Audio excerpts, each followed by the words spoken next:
Hello students, कैसे हैं आप सभी लोग।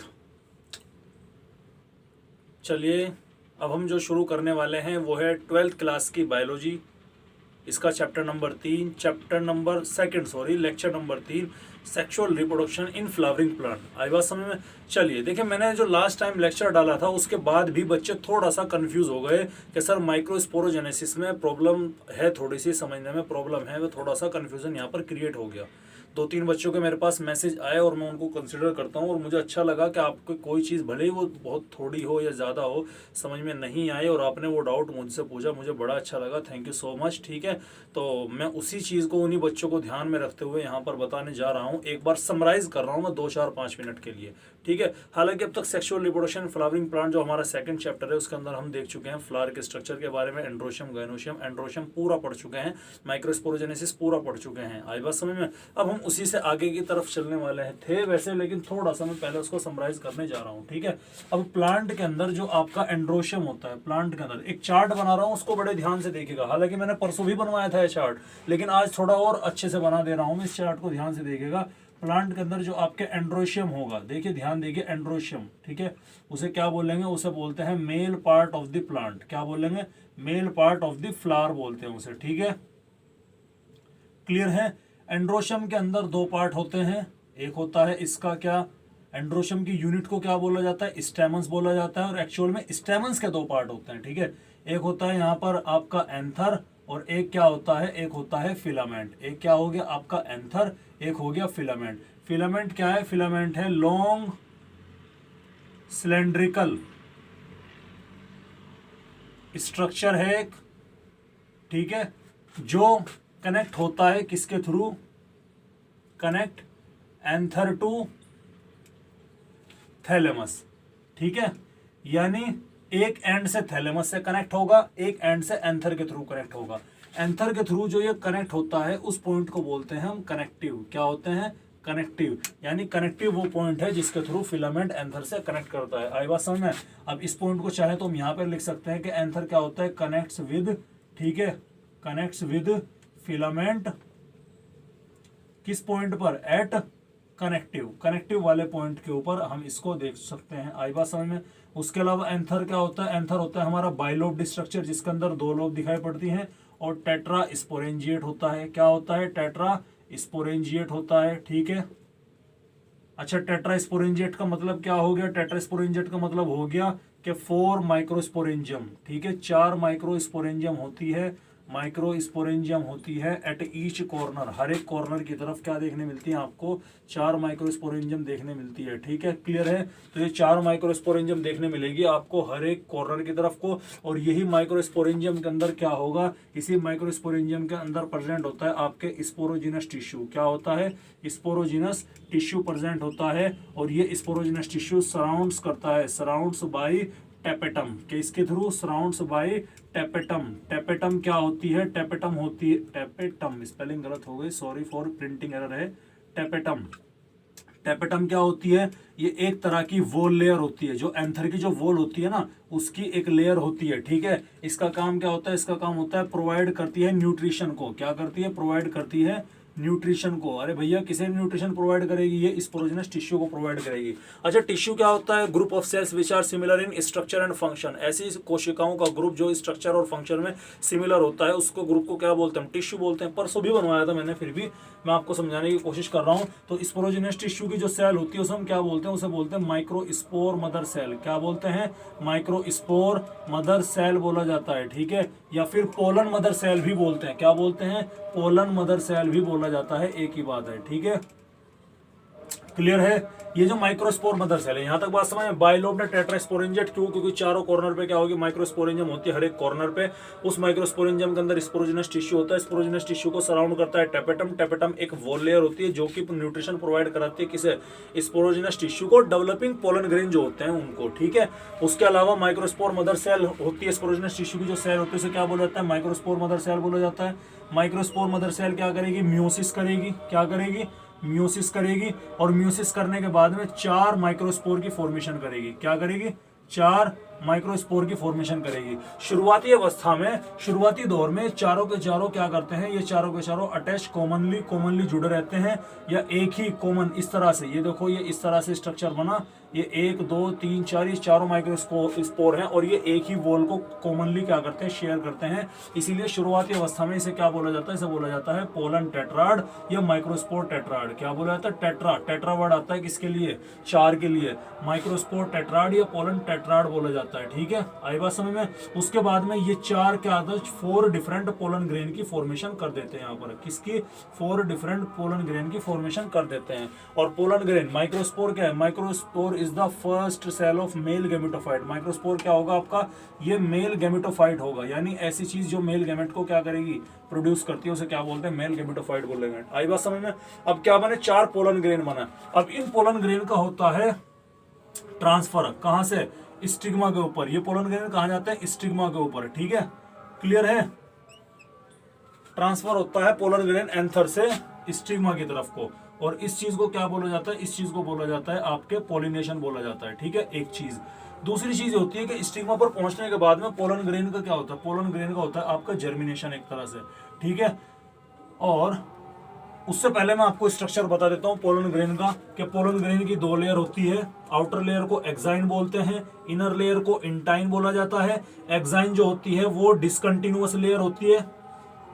ठीक है, किसकी बनी होती है, स्पोरोपोलेनिन की बनी होती है। और स्पोरोपोलेनिन दुनिया का सबसे बायोलॉजिकल वर्ल्ड में सबसे हार्डेस्ट सब्सटेंस है। Sporopollenin is the hardest substance in the biological world. अब तक कोई भी ऐसा एंजाइम नहीं मिला जो स्पोरोपोलेनिन को क्या कर सकता हो, डिग्रेड कर सकता हो। आई बात समझ में। तो स्पोरोपोलेनिन की बनी होती है, और कुछ जगह पर स्पोरोपोलेनिन एब्सेंट होती है, कुछ जगह पर स्पोरोपोलेनिन एब्सेंट होती है, जिसकी वजह से वहां पर एक पोर बन जाता है, और उस पोर को क्या बोलते हैं हम, जर्म पोर बोलते हैं। और इसी वजह से उसे डिसकंटिन्यूअस लेयर बोला जाता है। और उसी जर्म पोर के थ्रू इंटाइन की लेयर है वो बाहर निकलती है। अब इंटाइन क्या है, इंटाइन एक कंटिन्यूअस लेयर होती है, सॉफ्ट होती है, लिविंग होती है। ठीक है, कंटिन्यूअस सॉफ्ट होती है, लिविंग होती है। ठीक है, इसके अंदर लिविंग कंटेंट होता है। आई बात समझ में। किसकी बनी होती है, सेल्यूलोज, हेमीसेल्यूलोज और पैक्टिन की बनी होती है। ठीक है, चूंकि लिविंग है, सेल्यूलोज की और हेमीसेल्यूलोज वगैरह की क्या होगी, ये यहाँ पर बनी रहेगी। ठीक है, उसके अलावा इंटाइन के अंदर, ठीक है, इंटाइन के अंदर आपको क्या देखने मिलेंगे, 2 तरह की सेल देखने मिलेगी। एक मिलेगी आपकी वेजिटेटिव सेल, क्या देखने मिलेगी, वेजिटेटिव सेल। एक मिलेगी आपको जनरेटिव सेल। जनरेटिव सेल जो होती है आपकी वो साइज में स्मॉलर होती है। वेजिटेटिव सेल क्या होते हैं, साइज में बड़ी होती है, लार्जर होती है। ठीक है, जनरेटिव सेल क्या करती है, 2 मेल गैमेट को, 2 मेल गैमेट को डिवाइड करती है, प्रोड्यूस करती है, 2 मेल गैमेट में डिवाइड कर जाती है माइटोटिकली। ठीक है, माइटोसिस करती है, माइटोटिक डिवीजन करती है यहाँ पर। और जनरेटिव सेल 2 मेल गैमेट के अंदर डिवाइड कर जाती है। ठीक है, अब जनरेटिव सेल हुई, वेजिटेटिव सेल हुई, जनरेटिव सेल 2 मेल गैमेट के अंदर डिवाइड हो गई, माइटोटिकली डिवाइड करके। वेजिटेटिव सेल क्या करती है, ये गाइड्स करती है पोलन ट्यूब को। ये क्या करती है, गाइड्स करती है पोलन ट्यूब को, पोलन ट्यूब को गाइड करती है, जिससे वो ओवरी के अंदर एंटर कर सके। आई बात समझ में। तो सारी चीजें आपको किसकी थी, सब का सब एक बेसिक सा डायग्राम मैंने फ्लो चार्ट बना दिया, इसको बढ़िया से नोट कर लेना। उसके अलावा 60% एंजियोस्पर्म में जो पोलन ग्रेन शेड ऑफ करते हैं वे 2 सेल्ड स्टेज में शेड ऑफ करते हैं। कितने में, 2 सेल्ड स्टेज में। 2 सेल्ड स्टेज का मतलब क्या है, एक वेजिटेटिव में एक जनरेटिव में। लेकिन 40% एंजियोस्पर्म में क्या होगा, 3 सेल्ड स्टेज में स्ट्रक्चर क्या करेगा, पोलन ग्रेन क्या करेंगे, शेड ऑफ करेंगे, रिलीज कर दिए जाएंगे। ठीक है, 3 सेल्ड का मतलब क्या होगा कि पोलन ग्रेन स्टिग्मा तक पहुंचने से पहले ही जनरेटिव सेल उसकी डिवाइड कर चुकी होगी 2 मेल गैमेट के अंदर, 2 मेल गैमेट और एक वेजिटेटिव सेल, ये 3 होती हैं। ठीक है, आगे की तरफ पोलन ट्यूब में वेजिटेटिव सेल होगी, अंदर की तरफ पोलन ट्यूब में जनरेटिव सेल, वो आपके ये मेल गैमेट होंगे पीछे की तरफ। ठीक है, इसके बारे में स्ट्रक्चर वगैरह पूरी डिटेल वगैरह इससे पिछले वाले चैप्टर में था। मैंने पोलन ट्यूब का भी डायग्राम बनाया था, मैंने पोलन ग्रेन का भी डायग्राम बनाया था। ये तो जस्ट मैंने थोड़ा सा समराइज किया है। आई बात समझ में, उम्मीद है आपको यहाँ तक की चीजें समझ में आई होगी। उसके अलावा एक और फ्लो चार्ट बनवा दे रहा हूँ मैं, इंपॉर्टेंट है। ये तो पूरा का पूरा क्या था, ये पूरा का पूरा आपके एंड्रोशियम के बारे में, माइक्रोस्पोरोजेनेसिस का पूरा प्रोसेस मैंने आपको बता दिया, माइक्रोस्पोरोजेनेसिस बता दिया, पॉलिनेशन का भी थोड़ा सा आइडिया दे दिया, और ये भी मैंने आपको इसके बारे में पूरी जानकारी दे दी यहाँ तक के। ठीक है, इंपॉर्टेंट है, बड़ा अच्छा है, एक ना एक आधा क्वेश्चन तुम्हें यहाँ से मिल ही जाएगा। तो आई होप आपकी समझ में ये आया होगा। इसको मैं हट जाता हूँ, इसका स्क्रीनशॉट ले लीजिएगा। ठीक है, ध्यान से इसको नोट कर लेना, इसके डायग्राम को बना लेना। उसके बाद में एक और डायग्राम, एक और फ्लो चार्ट मैं आपको बनवाता हूँ। ठीक है, चलिए अब हम बात करते हैं डेवलपमेंट ऑफ एंथर की। अब हमने ये तो देख लिया, थोड़ा सा मैं आपको डेवलपमेंट के बारे में बता के चलता हूँ। ठीक है, डेवलपमेंट ऑफ एंथर के बारे में बात करते हैं। एंथर का डेवलपमेंट शुरुआती दौर में एंथर का, चलो हेडिंग लगाएं आप, डेवलपमेंट ऑफ एंथर।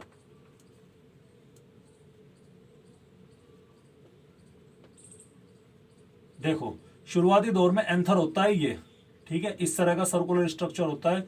इसके बाहर की जो लेयर होती है वो क्या कहलाई जाएगी, वो कहलाई जाएगी एपिडर्मिस। और इसके अंदर कुछ सेल्स देखने मिलती हैं, वो सेल्स क्या होती हैं, उन सेल्स को बोला जाता है मेरिस्टेमेटिक सेल, ठीक है। यानी ये क्या हो गया, ये होगी आपकी एपिडर्मिस और ये क्या हो गई, मेरिस्टेमेटिक सेल्स, ठीक है, मेरिस्टेमेटिक सेल्स। अब ये सेल्स क्या करती है, ये अपने आप को अरेंज करती हैं, रीअरेंज करती हैं। इसकी शेप इस तरह से देखने मिलती है आपको, ठीक है। और इसकी सेल इस तरह से होने के बाद में ये मेरिस्टेमेटिक सेल्स अपने आप को इस तरह से अरेंज कर लेती है। क्लियर है। ये एपिडर्मिस जो इसकी वो लेयर होती है एंथर की, वो ऑलरेडी पहले से ही प्रेजेंट होती है यहाँ पर, ठीक है। उसके बाद में जो ये कुछ सेल्स यहाँ पर जो आपके जो जनरली कॉर्नर के आसपास की सेल्स होती हैं, कुछ सेल्स क्या कर लेते हैं, अपने आप को मॉडिफाई कर लेती हैं, गुच्छा बना लेती हैं, कंबाइन कर लेती हैं। और कंबाइन होने के बाद में क्या बना लेती हैं, उन्हें स्पेशल सेल बोला जाता है, जिसका नाम क्या होता है, आर्की स्पोरियल सेल। क्या बोला जाता है, कुछ मेरिस्टेमेटिक सेल्स आपस में फ्यूज करके ग्रुप ऑफ सेल्स बना लेते हैं, जिसे हम क्या बोलते हैं, आर्की स्पोरियल सेल। और ये इस तरह से क्या होगी, इस तरह से तो ये प्रेजेंट है, ये यहाँ पर एपिडर्मिस, ये बीच में रिमेनिंग मेरिस्टेमेटिक सेल्स होगी, कुछ ही सेल करेंगे इस तरह से, बीच में रिमेनिंग सेल्स होगी, ठीक है। इस सेल को क्या बोला गया, इसको बोला गया आर्की स्पोरियल सेल्स। आई बात समझ में, क्लियर है। अब इस आर्की स्पोरियल सेल को हमने क्या कर लिया, इस आर्की स्पोरियल सेल को हमने बाहर निकाल लिया। ये आर्की स्पोरियल सेल डिवाइड करती है दो पार्ट में, एक होती है प्राइमरी, एक होती है यहां पर प्राइमरी पैराइटल सेल में, और एक होती है प्राइमरी स्पोरोजिनस सेल के अंदर। आइडिया लग रहा होगा। प्राइमरी पैराइटल सेल जो होते हैं, जो एंथर की जो वॉल लेयर होती है, forms wall layer of anther. ये एंथर की वॉल लेयर की क्या करती हैं, फॉर्मेशन करती हैं। कौन कौन सी, एपिडर्मिस ऑलरेडी पहले से ही मौजूद है, एम्ब्रियोनिक स्टेज से ही मौजूद है, तो रिमेनिंग तीन वॉल लेयर, एपिडर्मिस के बाद में एंडोथीशियम, एपिडर्मिस के बाद में क्या हो गई, एंडोथीशियम, उसके बाद में क्या हो गई, मिडिल लेयर, ठीक है, और लास्ट में क्या होती है, टेपेटम। ये तीन वॉल लेयर की फॉर्मेशन कौन करती है, ये करती है primary parietal cell. Primary sporogenous cell किसकी फॉर्मेशन करती है, ये करती है स्पोरोजिनस टिश्यू की फॉर्मेशन करती है। किसकी, स्पोरोजिनस टिश्यू की फॉर्मेशन करती है। स्पोरोजिनस टिश्यू की सेल को क्या बोला जाता है, माइक्रोस्पोर मदर सेल या पोलन मदर सेल। ये पोलन मदर सेल क्या करेगी, मियोसिस करेगी, क्या बनाएगी, चार माइक्रोस्पोर की फॉर्मेशन करेगी, ठीक है। और ये चार माइक्रोस्पोर इनिशियल कंडीशन में क्या बोले जाएंगे, माइक्रोस्पोर टेट्राड बोले जाएंगे। देखो ये कई बार रिपीट हो चुका है, अब आपको क्लियर हो जाना चाहिए। ये माइक्रोस्पोर टेट्राड बोलेंगे, उसके बाद में ये क्या बनेगा, चार अलग अलग पोलन ग्रेन के अंदर कन्वर्ट हो जाएंगे, ठीक है। उसके अलावा पोलन ग्रेन की दो लेयर होती है, एक होती है एक्साइन होती है, एक होती है उसकी इंटाइन होती है। एक्साइन क्या होती है, ये हार्ड होती है, ये क्या होती है, इंटाइन सॉफ्ट होती है। Exine made up of sporopollenin, ठीक है, किसकी बनी होती है, स्पोरोपोलेनिन होती है। ये किसकी बनी होती है, सेल्यूलोज, हेमी सेल्यूलोज की बनी होती है। कुछ जगह पर स्पोरोपोलेनिन एब्सेंट होती है, उसी जगह को क्या बोलते हैं, जर्म पोर बोला जाता है। ये कैसी होती है, ये कंटिन्यूअस लेयर होती है, ठीक है। इसे जर्म पोर के थ्रू क्या करते हैं, इस जर्म के थ्रू इंटाइन प्रोट्यूड्स आउट करती है। इंटाइन जो है वो बाहर रिलीज होती है, प्रोट्यूड्स आउट करती है। और जिसे हम क्या बोलते हैं, जिसे हम बोलते हैं पोलन ट्यूब, जिसे हम क्या बोलते हैं, पोलन ट्यूब बाहर एंटर करती है, ठीक है। और इंटाइन जो कंटिन्यूअस लेयर होती है, इसके अंदर आपको दो तरह की सेल देखने मिलेगी। एक होगी यहाँ पर वेजिटेटिव सेल, ठीक है, और एक होती है जनरेटिव सेल, ठीक है। जनरेटिव सेल क्या करती है, जनरेटिव सेल प्रोड्यूस करती है टू मेल गैमेट्स को, दो मेल गैमेट्स को प्रोड्यूस करेगी। कौन सा डिवीजन, माइटोटिक डिवीजन। कौन सा डिवीजन, माइटोटिक डिवीजन के थ्रू। आई बात समझ में। और वेजिटेटिव सेल्स क्या करती है, ये पोलन ट्यूब को गाइड करती है, पोलन ट्यूब को। आई बात समझ में। एक फ्लो चार्ट ये भी हो गया आपका। तो देखो मैंने पूरा का पूरा जो भी चैप्टर था आपका, ये एंथर वाला सारा का सारा सीन, ये सब का सब मैंने किस पर कर दिया, एक छोटे से बारीक से नन्हे से मुन्ने से फ्लो चार्ट के ऊपर आपको इसको समराइज कर दिया। अब इससे आसान आपको भैया कहीं नहीं मिलेगा, इससे इजी, इससे आसान, इससे ज़्यादा बिल्कुल सिंप्लीफाई करके आपको कहीं देखने नहीं मिलेगा। आप कहीं भी चेक कर सकते हैं, ठीक है। मिल जाए तो अच्छी बात है, नहीं मिले तो हमारा तो है ही है, ठीक है। तो इससे आसान आपको कहीं नहीं देखने मिलेगा। बड़े गौर से देख लीजिएगा इस पॉइंट को, इस पोर्शन को, काफ़ी इंपॉर्टेंट है, ठीक है, क्लियर है। तो ये तो था आपके पोलन ग्रेन का या एंथर का डेवलपमेंट। अब हम बात करते हैं पोलन ग्रेन की, ठीक है। 60% के अंदर वो तो मैंने ऑलरेडी आपको बता दिया। उम्मीद है आपने इसका स्क्रीनशॉट ले लिया होगा। भैया पानी पी लूंगा, थोड़ा सा प्यास लगी आई, just a minute, let me drink some water.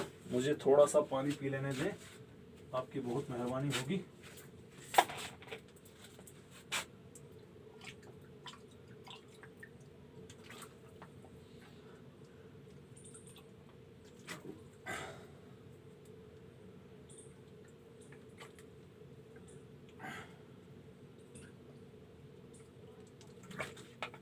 चलिए आगे की तरफ चलते हैं भाई।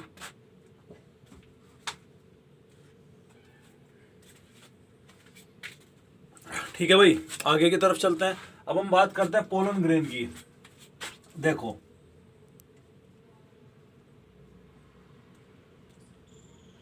पोलन ग्रेन्स के बारे में बात करते हैं। पोलन ग्रेन्स एक जबरदस्त चीज है।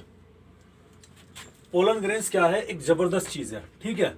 देखो पोलन ग्रेन को अगर मैं दो एस्पेक्ट में पढ़ूं, एक इसके पॉजिटिव एस्पेक्ट में और इसके नेगेटिव एस्पेक्ट में, तो नेगेटिव एस्पेक्ट में यह है कि कुछ स्पीसीज के, कुछ प्लांट की स्पीसीज जो कि वीड होती है, खरपतवार होती है, जैसे आपके आसपास लोकल में, जो मेरे आसपास लोकेलिटी में रहने वाले लोग हैं वो बोलते हैं निरपड़िया घास। क्या बोलते हैं? निरपड़िया घास। एक घास होती है, इसके ऊपर सफेद सफेद उसका वो रहता है, फूल सा, छोटे छोटे बारीक बारीक से दाने से व्हाइट कलर के वो होते हैं, निरपड़िया घास। ये हमारे यहाँ का कॉमन नेम है, जिसे कॉमनली बोलते हैं निरपड़िया घास, समझ गए होंगे लोग। उसे बोलते हैं पार्थेनियम, कांग्रेस ग्रास भी बोला जाता है। क्या बोलते हैं उसे? पार्थेनियम या कांग्रेस ग्रास भी बोला जाता है। तो अगर कोई शहर का आदमी, आपने देखा होगा, गांव के अंदर आता है या आप अपनी जगह एनवायरनमेंट चेंज करते हैं, किसी एक जगह से दूसरी जगह जाते हैं, तो आप कभी कभी देखते हैं कि आपको छींक आनी शुरू हो जाती है, इन्फ्लेमेशन हो गया, नाक बहने लगी, छींकें होने लगी, सिर में दर्द हो गया, बुखार भी चढ़ जाता है। वो क्या होता है? उसे बोलते हैं पोलन एलर्जी। उसे क्या बोलते हैं? पोलन एलर्जी, जो कि एक इसका पोलन ग्रेन का नेगेटिव एस्पेक्ट है। क्या है? पोलन एलर्जी बोलते हैं, ठीक है। और कॉमन लैंग्वेज में, साइंटिफिक लैंग्वेज में क्या बोलते हैं? Hay fever, hay fever, come here, hay fever. क्या बोलते हैं? हे फीवर, ठीक है। तो जनरली कुछ नहीं, ये एक तरह की पोलन एलर्जी, एलर्जी जिसमें आपको नजला, जुकाम, खांसी, अस्थमा, ठीक है, ब्रोंकाइटिस, इस तरह की कंडीशन देखने, कुछ लोगों के ट्रिगर होती है। कुछ लोगों का अस्थमा पोलन ग्रेन से ट्रिगर होता है। ब्रोंकाइटिस मतलब जो आपके ब्रोंक्योल्स होते हैं उनमें इन्फ्लेमेशन हो जाती है, ठीक है।